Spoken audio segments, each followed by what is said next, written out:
Yes. Yay. I do love my new microphone. So I looked it up a moment ago and it slipped away. Tuesday, May the 19th. Whatever that means. Time has become a little different, isn't it? I had another one of those nights where I was awake at 4 and sat on the couch for hours. It's so wonderful to have this practice, isn't it? Just so incredible. So my name's Robert Beatty, and I'm broadcasting from my recording studio in eastern Beaverton, Portland, Oregon. And some of you are joining me on YouTube, some on Facebook, and the kind of like the home audience, the home Sangha here on Zoom. Just in case some of you didn't hear this yesterday, we had an intrusion in one of our groups last week, and I don't want to change things radically like passwords and so on, but should we have something like that, I'm simply going to close the meeting and then come back on in 5 minutes. So, should be very straightforward. So I want to share a poem with you. It's rather a long poem. I'm going to read it once. And it's from this lovely book by William Stafford called Ask Me.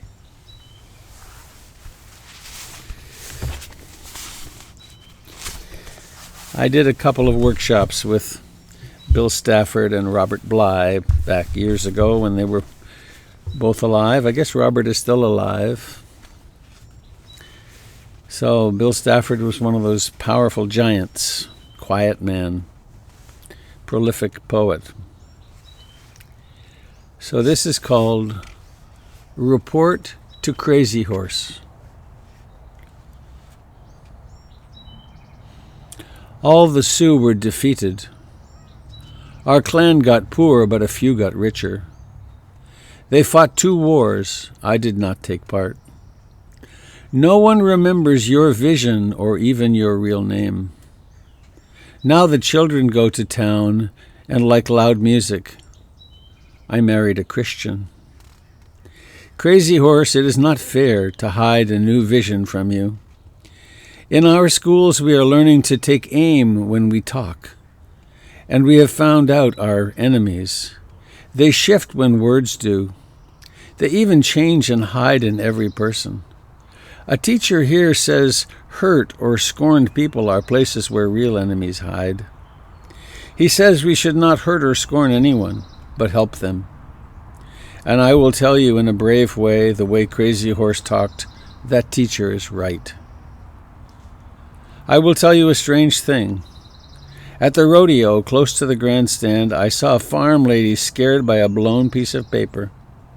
And at that place, horses and policemen were no longer frightening, but suffering faces were, and the hunched-over backs of the old. Crazy Horse, tell me if I'm right. These are the things we thought we were doing something about. In your life, you saw many strange things, and I will tell you another. Now I salute the white man's flag, but when I salute, I hold my hand alertly on the heartbeat and remember all of us and how we depend on a steady pulse together. There are those who salute the flag because they fear other flags or mean to use ours to chase them. I must not allow my part of saluting to mean this. All of our promises, our generous sayings to each other, our honorable intentions, those I affirm when I salute. At these times, it is like shutting my eyes and joining a religious colony at prayer in the gray dawn in the deep aisles of the church. Now I have told you about new times. Yes, I know others will report different things. They've been caught by weak ways. I tell you straight, the way it is now, and it is our way, the way we were trying to find. The choke cherries along our valley still bear a bright fruit. There is a good pottery clay north of here. I remember our old places. When I pass the mussel shell, I run my hand along those old grooves in the rock.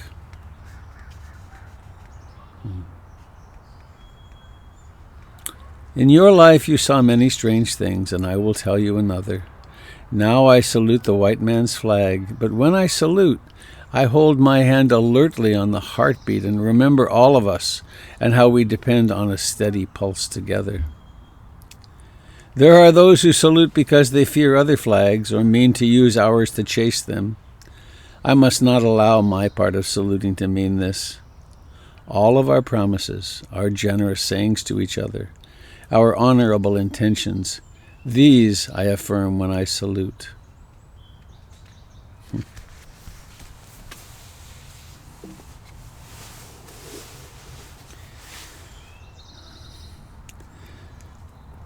The path of the Dharma is profoundly, utterly rooted in nonviolence and non-coercion.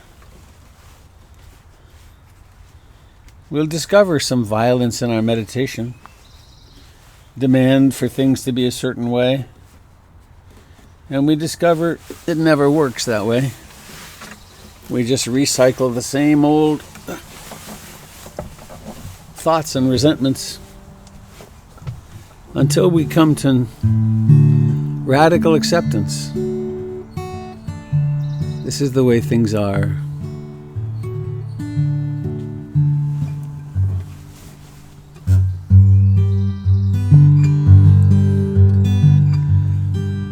And we take refuge in the Buddha, the Dharma, and the Sangha, which is neither for or against anything. It simply is. I take refuge in being awake in the Buddha. I take refuge in what is discovered, the natural laws.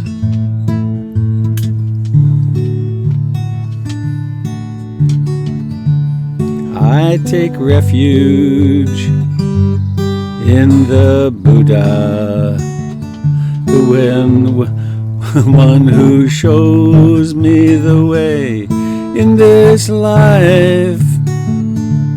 Namo Buddhaya, Namo Buddhaya, Namo Buddhaya.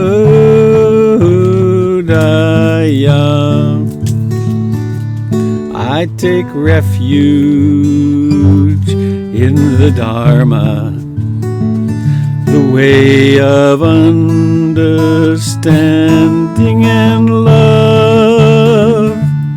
Namo Dharmaya, Namo Dharmaya, Namo Dharmaya.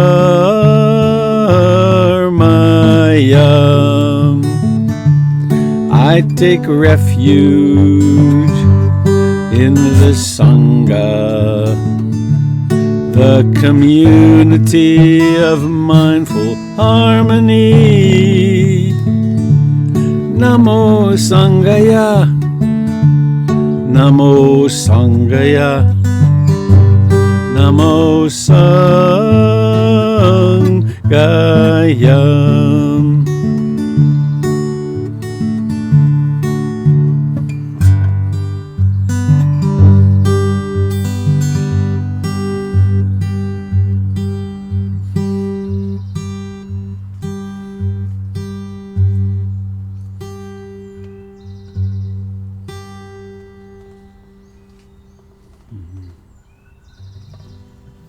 All things are impermanent. Sounds come and go.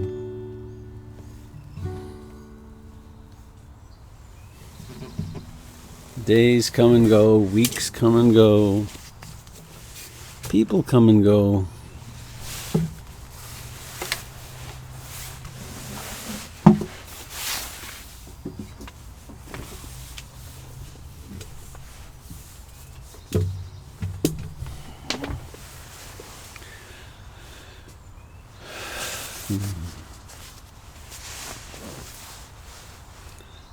way back 2,600 years ago.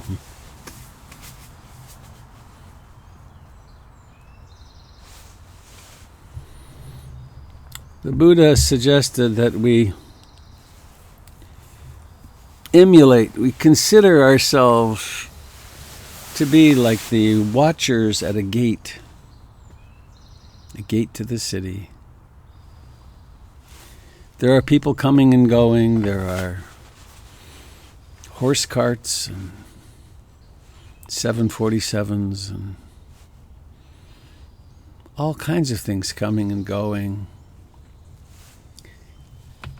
And the task of the watchers at the gate is simply to know what's happening. No censorship, no attaching to things, no rejecting things, just being present with what is.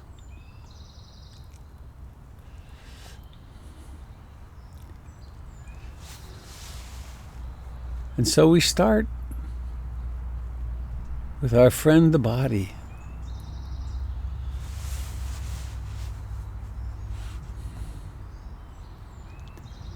In this whole lifetime, there's never been a moment when you didn't have this body. That's a dependable friend, isn't it?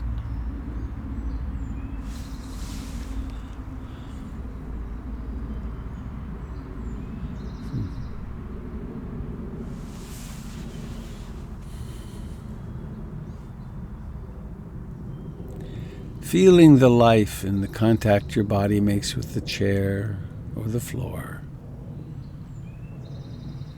with your clothing,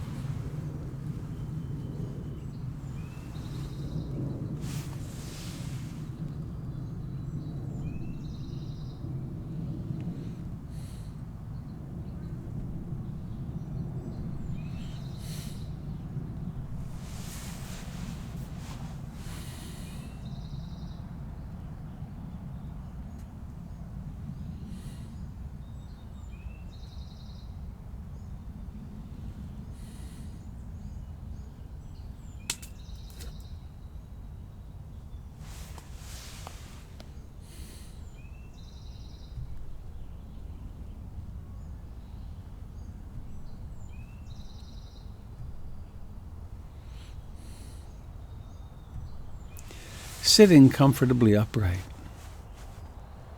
parked in a way.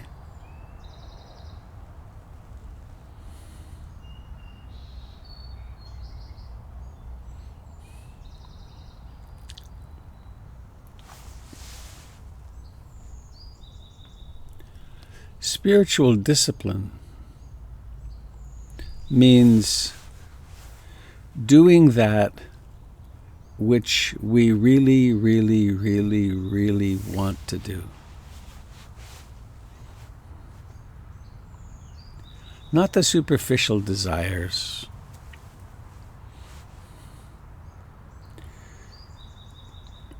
but the desires of long-term happiness.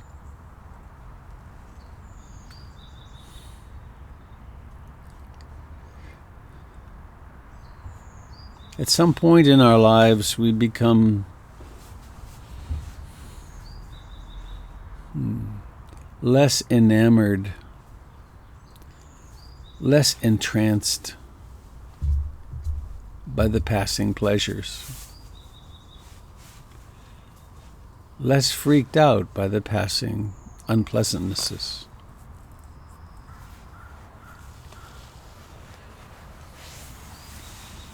It's as though the homing beacon to our freedom begins to take hold of us.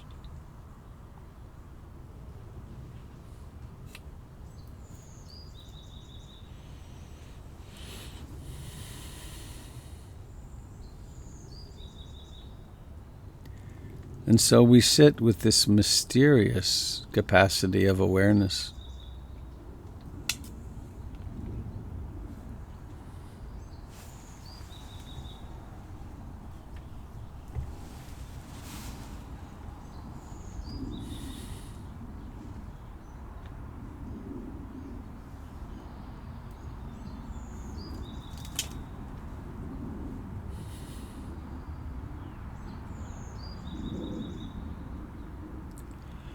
Noticing the beginning, middle, and ending of the breath.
Perhaps the mind is silent.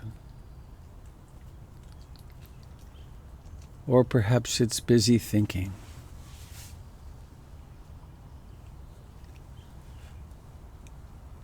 Simply noticing how it is.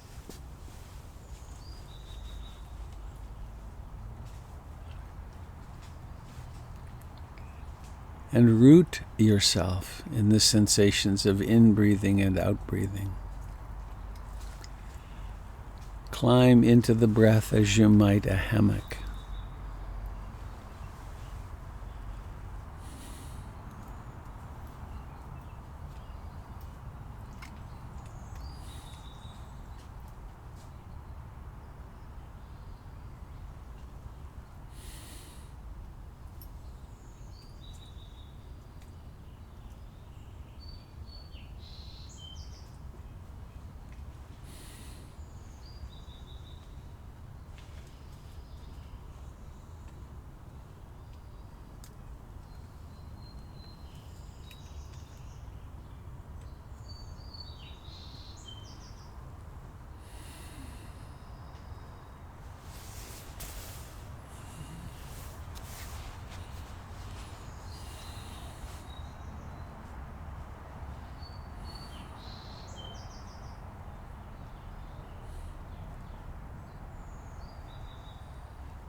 there's a very powerful term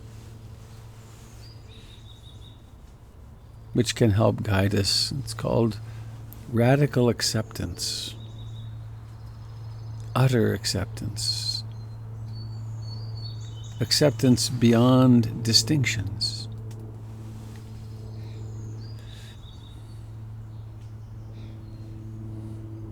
And it is the acceptance of now.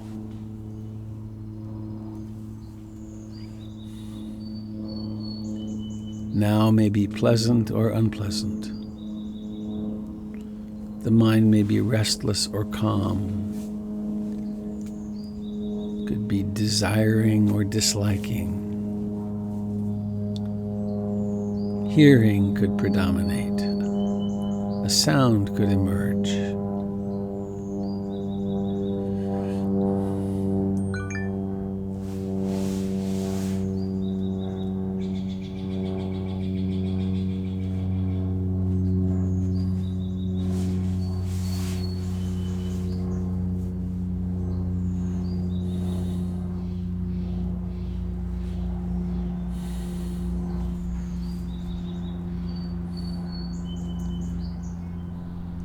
Awake to that capacity of awareness.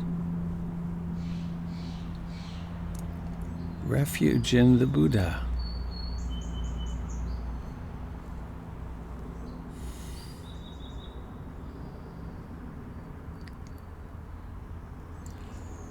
Sometimes, and particularly in moments of great suffering, what a relief to simply be present.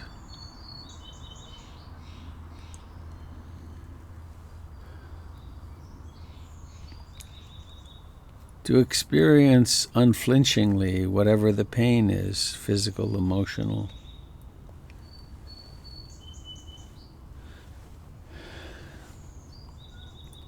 And to see how the suffering arises from non-acceptance, from creating a self to resist.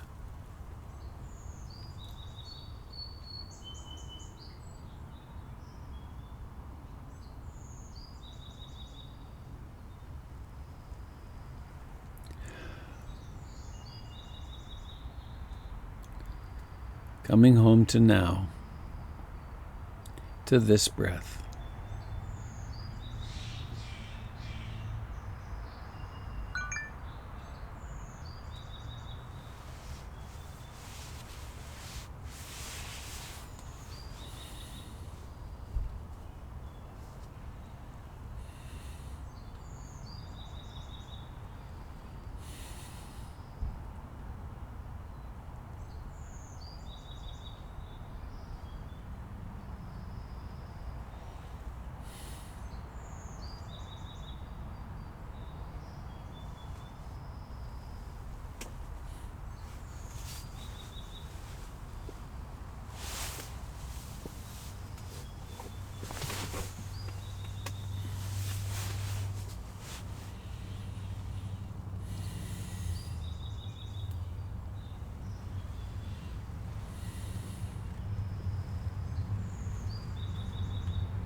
What is it that we truly have in life?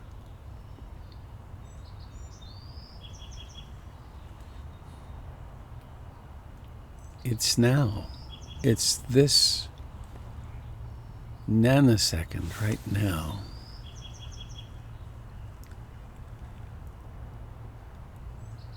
And of what does now consist?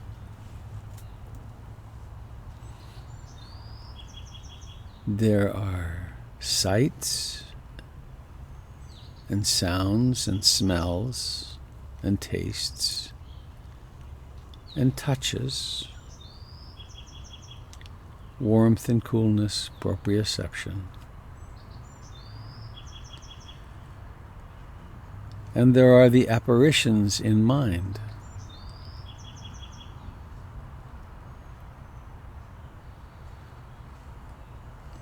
The past and future are only now. They exist as thoughts, memories.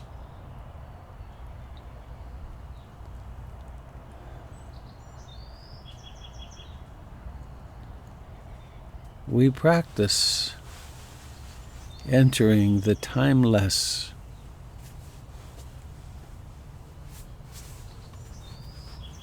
beingness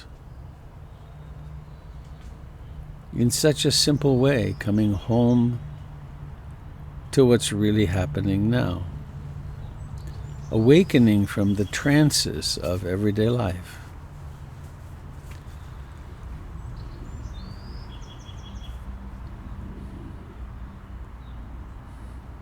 the trance of personality,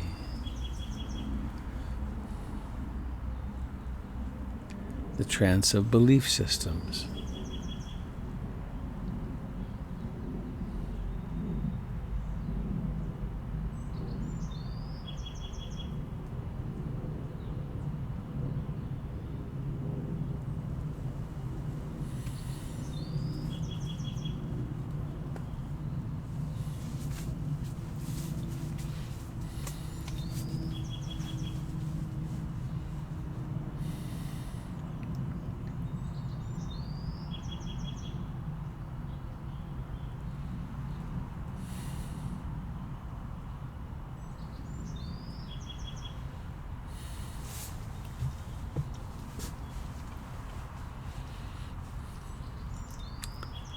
It's really okay to rest.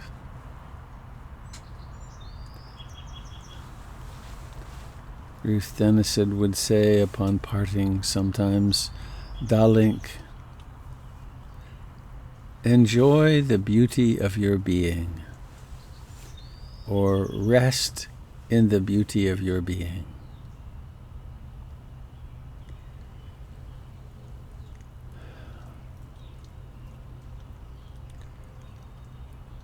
Why not love yourself?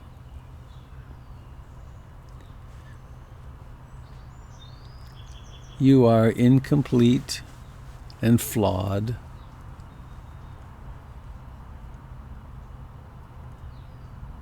And always will be.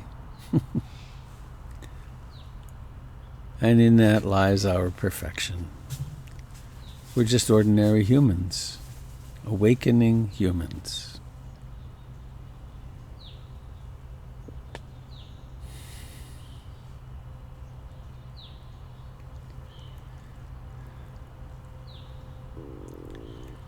Please take a little tour through your body, this body, your feet and legs, buttocks, all the life in the pelvis, the organs cradled in the pelvis, in the abdomen and solar plexus. Not an idea of these places, but the actual experience of them. Fingers. Maybe let your fingers straighten and then bend back again. Mindful. Mindful of the life here. And then your shoulders and arms. Maybe let your shoulders come forward and then go back very mindfully, opening the chest for more life, opening the back, straightening up in the spine, letting the head go back and stretch the neck just a little bit.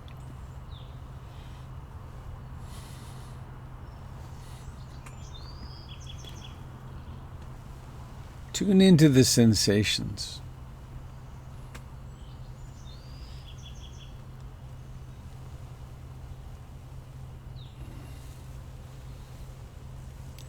Let awareness come into your neck and jaw and lips and cheeks and eyes and forehead.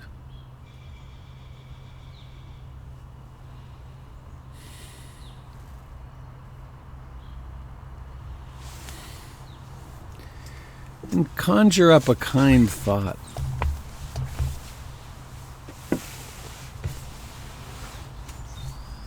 What thought would you like to bring to your friends here on this broadcast?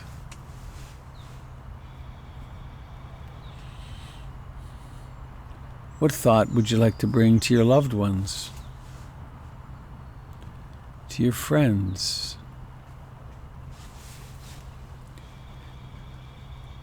to your enemies, the people you cherish as them?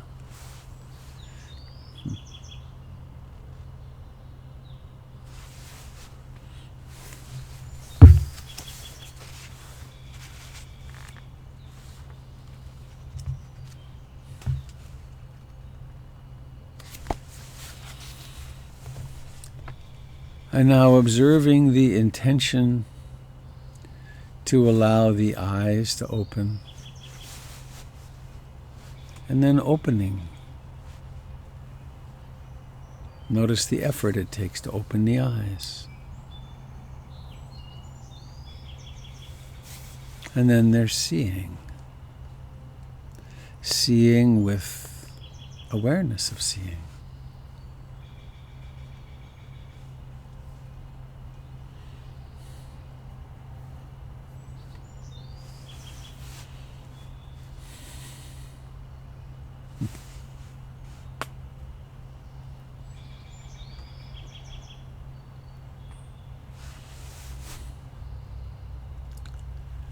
I am most appreciative of your being here to practice together this morning.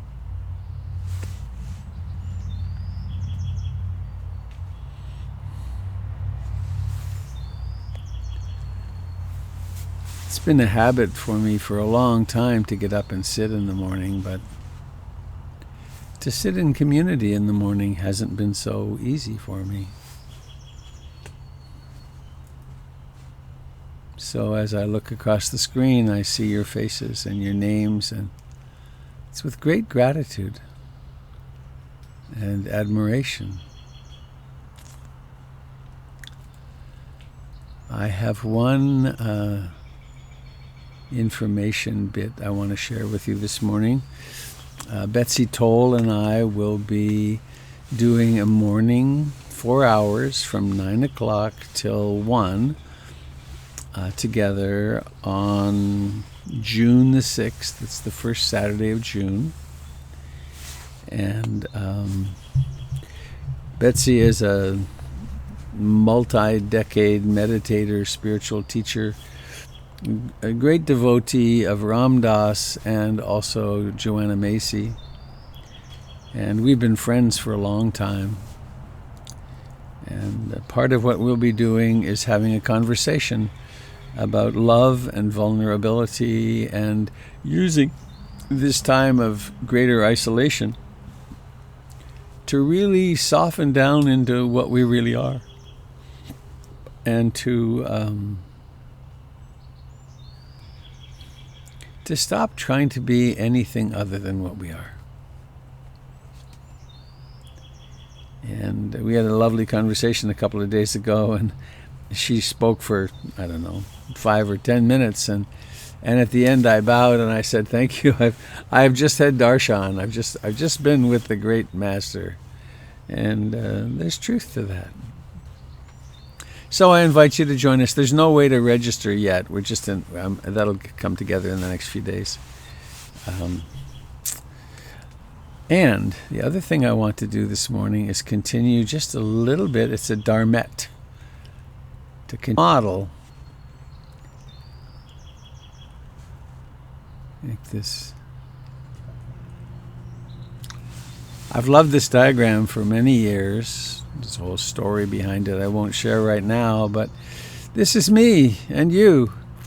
And wouldn't it be strange if this little droplet started singing, I, me, mine, I'm going to last forever, or this is my oil, leave it alone, or all the things we do which have to do with being a self. And this self, of course, lasts a little while, and then plop, it's back into being the whole, just like us.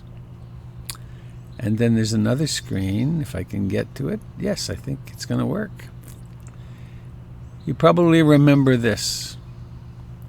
It's the model of awakening. We set out on the journey. We discover there's a lot of dukkha, there's a lot of suffering. We discover that instincts are ruling our lives a lot.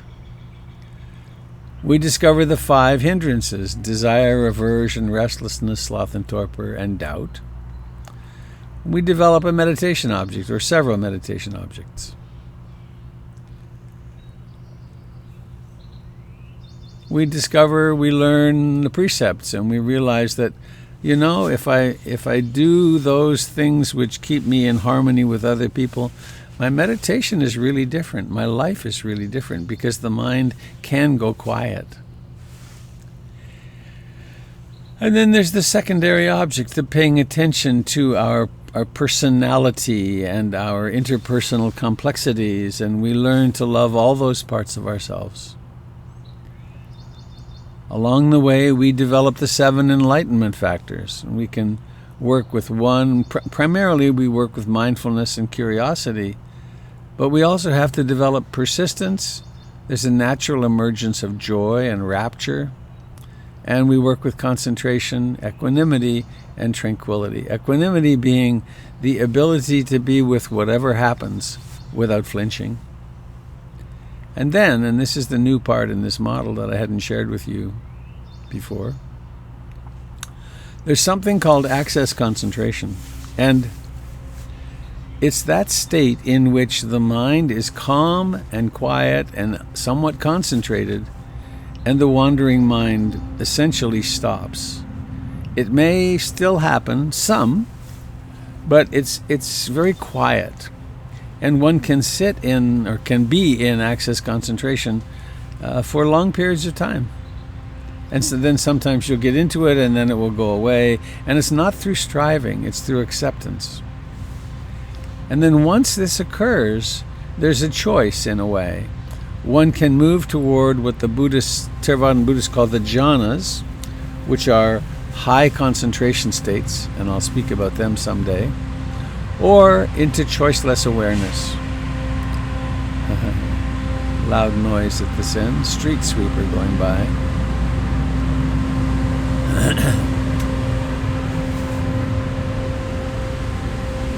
So it's about choiceless awareness that I want to speak this morning.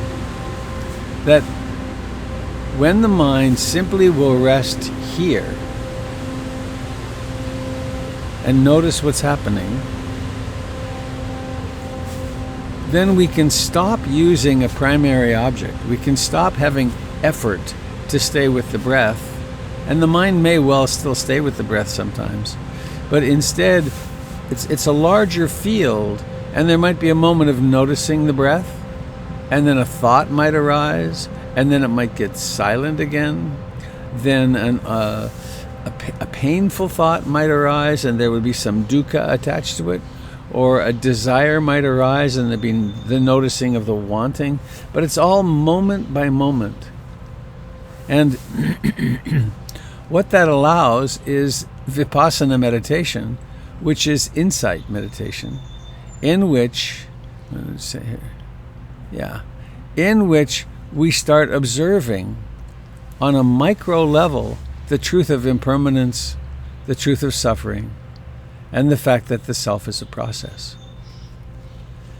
So we can't force this. This comes about when access concentration develops, and it develops through developing it's based on all this below, identifying the hindrances, learning to work with them, cleaning up our moral and ethical behavior, developing the enlightenment factors, and then this is a natural outgrowth. And it's not unattainable. If you come on a retreat, it's certainly attainable. And many people, if they have a significant practice at home, discover that they can fall into this with relative ease. So, stopping there, that's my little dharmet for the day, a little piece of the roadmap. And it's now 7:45. Time to invite you to share the rules, the guidance for counsel. Try not to prepare. Speak what's true. Speak about your own experience. Avoid theories. Just what's true for you. What do you know to be true for you? Where is the joy coming from in your life? Where is the joy, or where is the pain? What's true? So please, if you wish, if something comes up in you, push the button and speak. Or a question.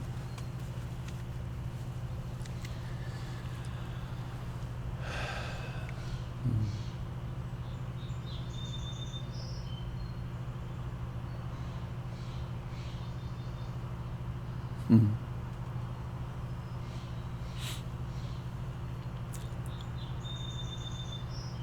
Robert, this is Jim. Hello, Jimbo.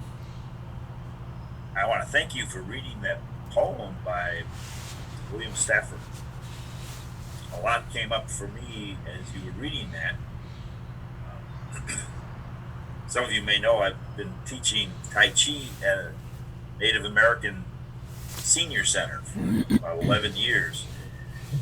And I've done it where I stand in the room, I can see the shield that represents the ideals and the aspirations of the tribes that set up that elder center. And on the other side of the room, there's an American flag. And being a child of the 60s who witnessed the burning of the flag and the burning of the draft cards and the pouring blood into the file cabinets in the Chicago draft board, all that kind of stuff, I was always in conflict with this. You know, in the poem, it says, Crazy Horse has had a strange experience. Here was this recovering Catholic teaching Tai Chi to elders who had this big American flag on the side of the wall and in front of me every time I went in. And across from me, along the edge of the seal, the wall where it meets the ceiling, were 2 rows of Native American veterans who had served in Korea and Vietnam and Afghanistan and Iraq. And some were students from my class that had their pictures up there because they were proud veterans. And I was in conflict until I heard that last part of the poem today, where they could stand with their hand on their heart and salute. And that's a strange experience. And Crazy Horse had lots of strange experiences, we are told. But that was my strange experience. Holding that conflict for 11 years and wondering, what's next? What's underneath this conflict, James? So, thank you. Thanks, Jim.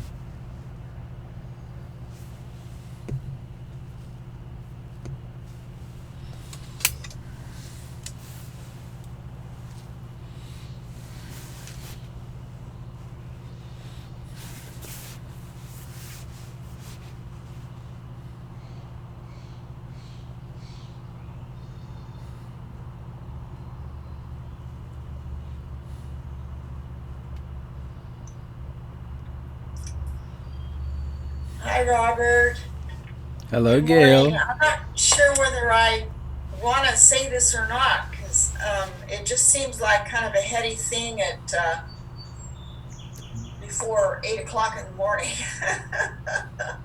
But what came up for me was, um,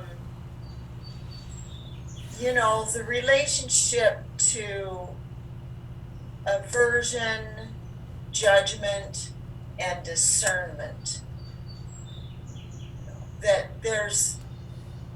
we walk here on this earth and we're calculating things all the time, whether it's subconscious or conscious, about what to do, what to approach, what to withdraw from, all that. And so what happens is once in a while, it comes up for me. I tend to feel like discernment and judgment are different, but I'd like to kind of hear your point of view.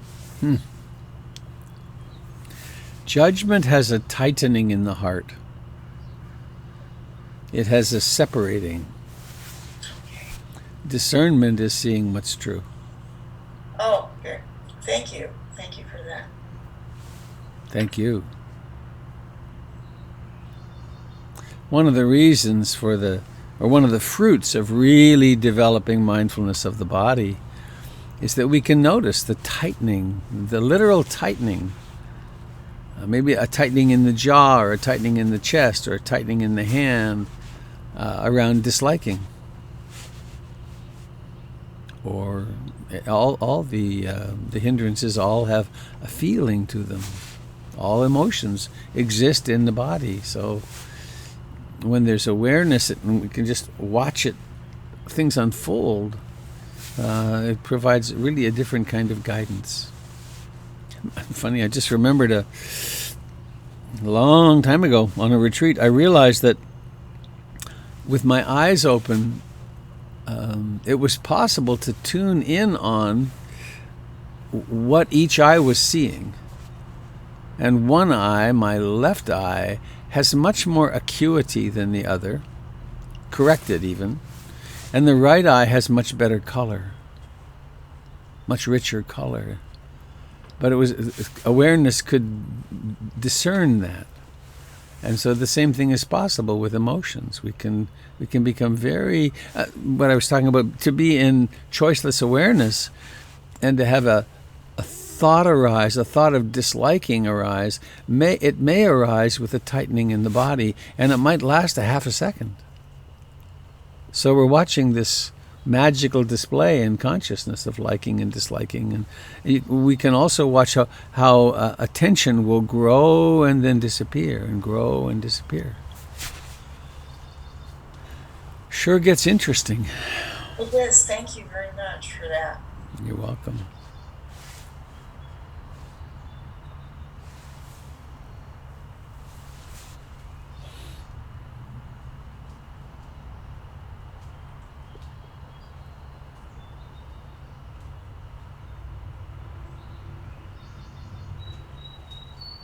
There we go. Robert, this is Jim, and I'd like to say something about this daily meditation practice that I've embarked on with all of the other Zoomers. And I've had a daily meditation practice before, but the daily practice lasted for about 2 or 3 days. And Right. And I've been to the center before and very much benefited from the times that I was there.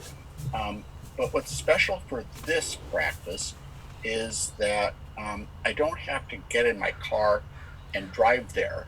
And I've noticed, not that it's very far, but I noticed the process of driving kind of gets me into a certain sort of a tightness or something like that. And then at the center, I, am quite feeling maybe more mindful about things. And it lasts for about 5 minutes on the drive home because I'm getting back in the car and driving around and changing lane. And what's nice about this is in the morning, not that much has happened beforehand. And when we're done, there's not that much I need to do. And so there's a nice afterglow that lasts for quite a long time. And maybe I can extend it even further. So that's been very helpful to me. Great. There's something you could add into your practice when you are driving.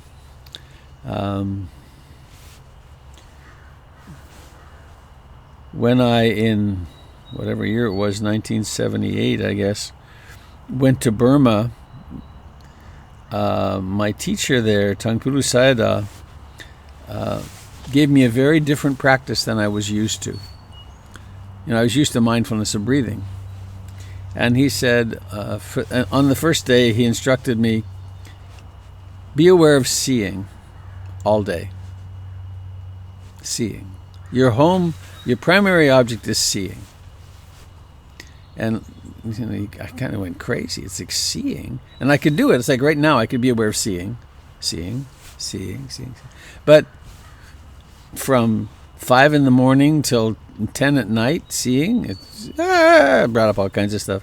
The second day, he said, be aware of hearing all day. And I was more familiar with doing that. So, but not coming home to the breath, coming home to hearing, and then be aware of your posture, sitting. This is sitting, sitting, sitting. I'm sitting all right already. Sitting. And then day 4 was touching. Be aware of contact points. For instance, feet on the floor, buttocks in the seat, hands touching each other, tongue in the mouth. Touching. Day 5, seeing. We can all do this together right now. Seeing, hearing, sitting, touching. Seeing, hearing, sitting, touching. Now imagine you're in the car, seeing, checking the mirrors, hearing, you don't stop seeing, but hearing, sitting,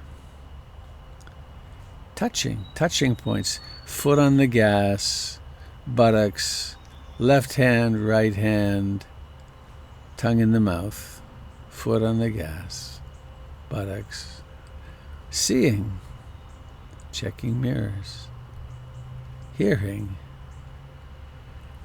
I arrived in Palm Springs one time to visit Ruth. She picked me up at the airport, and her place was about an hour from the airport in Palm Springs up into the high desert.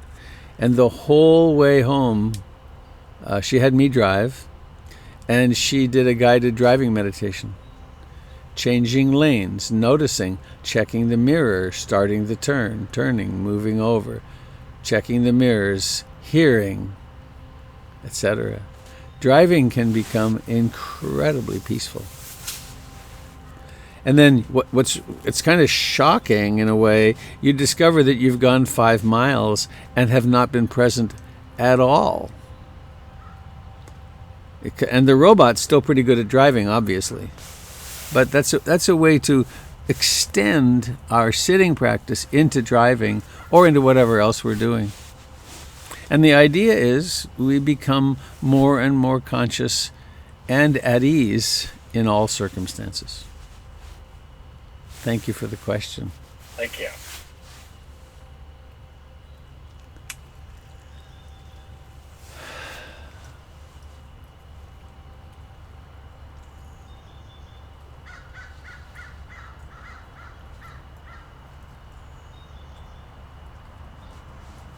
Isn't it interesting how the further one gets into meditation, the more interesting the world becomes?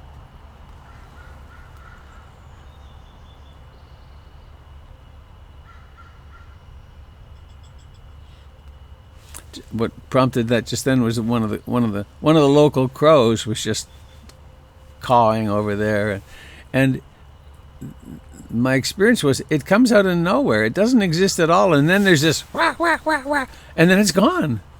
Now that's weird. It's so impermanent.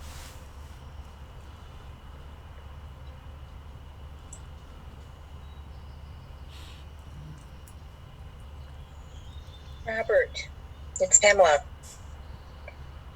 There you are. Hi, Pamela. Hey, a few days ago, maybe last week, at some point, I talked about feeling like staying in bed and then not doing that and getting up anyway. And you said something, and I don't even remember if it was connected with that conversation or another, but at some point you talked about the Buddha being tempted and saying, "I see you, Mara." Mm-hmm. And I've been using that some. Cool. When I am tempted to stay in bed or when I'm tempted in a variety of ways. And it's been an interesting process because then I don't do battle with myself. It's like, oh, that's right, that's temptation. And I can choose whichever one and not do battle about it. And it's been just an interesting process to, I see Mara, many, many, many, many times a day. And it's just been kind of a fun thing to do in a way to not beat myself up, Mm-hmm. and at the same time often make a constructive choice. Mm. It's just been a really nice tool that I learned from you. So thank you very much. That's very encouraging, isn't it? And there were 4 manys, many, many, many, many times a day, and that's life, isn't it? Right. It is, yeah. Thanks for sharing that.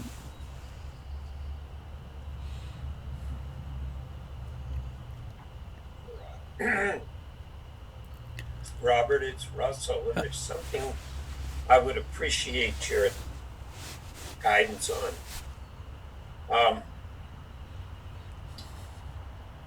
As you're aware, I've focused on maintaining good health for many years. And there was a time when I would have sworn on my sainted mother's grave that I would never, ever in my life take more than 2 significant medications at one time. Yeah. All right. Okay. That already helps. Yeah. And now here I am, and I'm taking, and first a little thing was off kilter here, and finally required some medication, and then a little thing there, and now I'm up to a total of 6 serious meds. And the part that's so difficult for me is that I feel like I'm drugged all the time. And I've been putting together a comprehensive note to one of my physicians, and what I realized was, I probably am drugged. It's hard to know what is just age. I still get out and force myself to do physical condition kind of stuff, but it is a trial. Yeah. Mostly I feel like I want to sleep all the time. Mm-hmm. And so I just live with that. But if you have any suggestions other than not to make such ridiculous pronouncements. Well, I wish my pill tray was closer, because I'd bring it in here and rattle it. Dear friend Russell, we're getting old.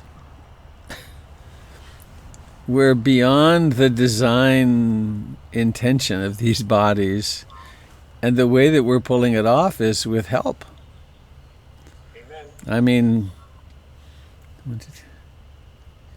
I take at least 4 different blood pressure medicines to keep my blood pressure functional, and I'd be dead if I didn't. Everyone in my family has heart attacks and strokes, and I exercise, and God knows I meditate enough, but and so on, the statin to keep the blah blah blah. So I think it's part of just the price that we pay for still being alive. And there's a lot of idealism that we shouldn't, if you were just seeing the right naturopath, you could stop whatever you're doing and do something else. But that certainly isn't my experience. It's that some of it's, and like after my brain surgery, they had me on that anti-seizure medication. Yeah. And that was hard. Well, I take that every day. Every day. So that's hard. And there's no reason you can't be completely mindful with that. But the object of mindfulness then is kind of blurriness and fatigue. And that's unpleasant. But one can be very clear about that. Really. No, I know, I Yeah. do. And I was hoping you'd tell me there was something else at the end of the rainbow. Well, eventually we get to stop taking them completely when we don't when we don't have to keep these old bodies going. There is My better moments, I call it. I borrow from, of all people. I think this was Dow Chemical. I'm not sure, but the model of better living through chemistry. right, right. Well, it's And true. I got past the warranty and keeping It's going true. because of it. It is better living. It is, in my case, it's living because of chemistry. Yes. That I stopped. My blood pressure was quite okay for a time. I stopped taking it for 6 or 7 months, and then I had that stroke. And then when I started monitoring my blood pressure. It was always high, and I was still taking the same medication regimen. And then it's been 6 months now trying to figure out how to get it to be okay. Yeah.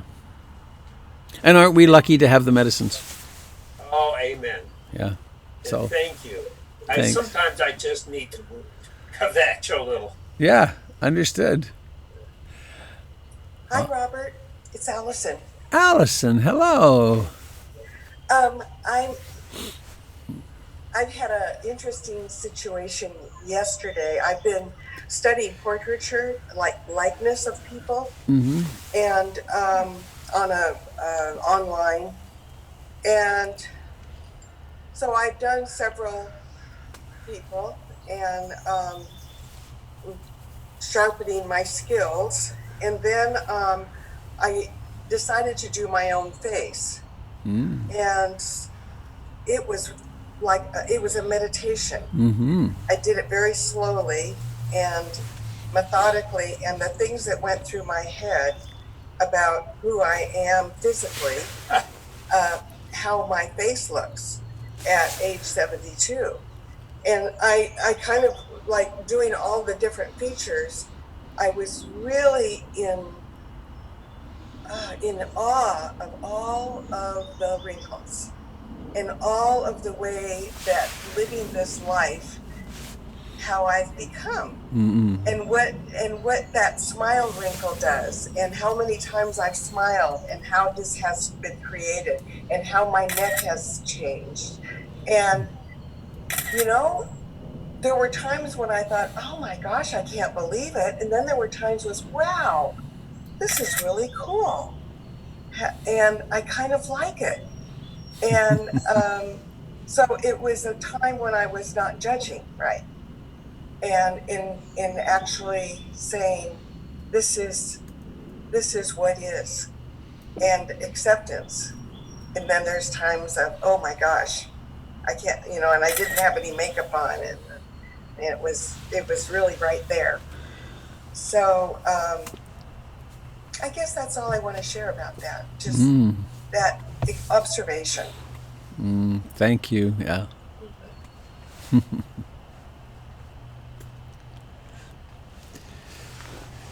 Well, soon needing to pause. Anybody sitting with something that really wants to be spoken right now? Please do take the moment to speak it if it's there.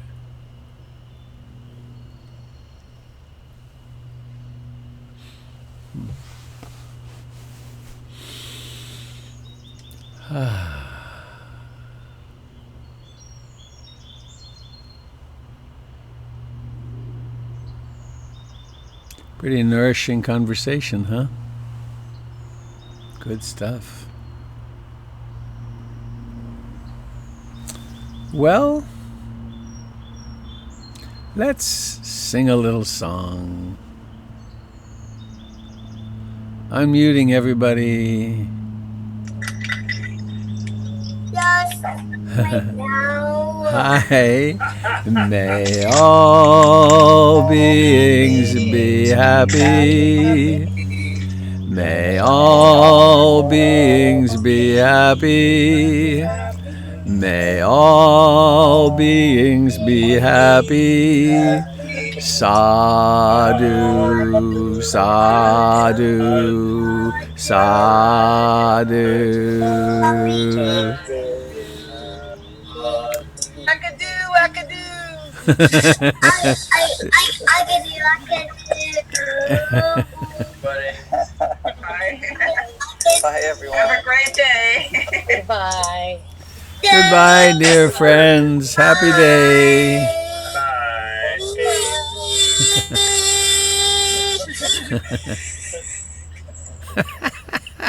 Perfect. Have a good day. Yes. Be well.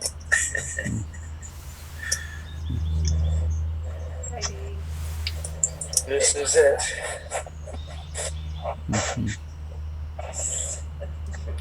Happy day, my friends. Off I go. Thanks for joining in. Good to meet with you.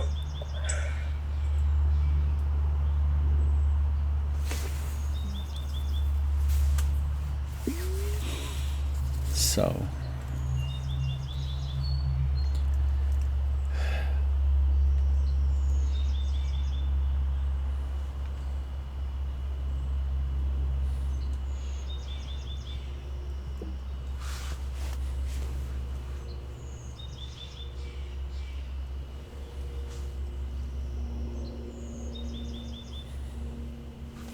goodbye, dear friends on Facebook and YouTube.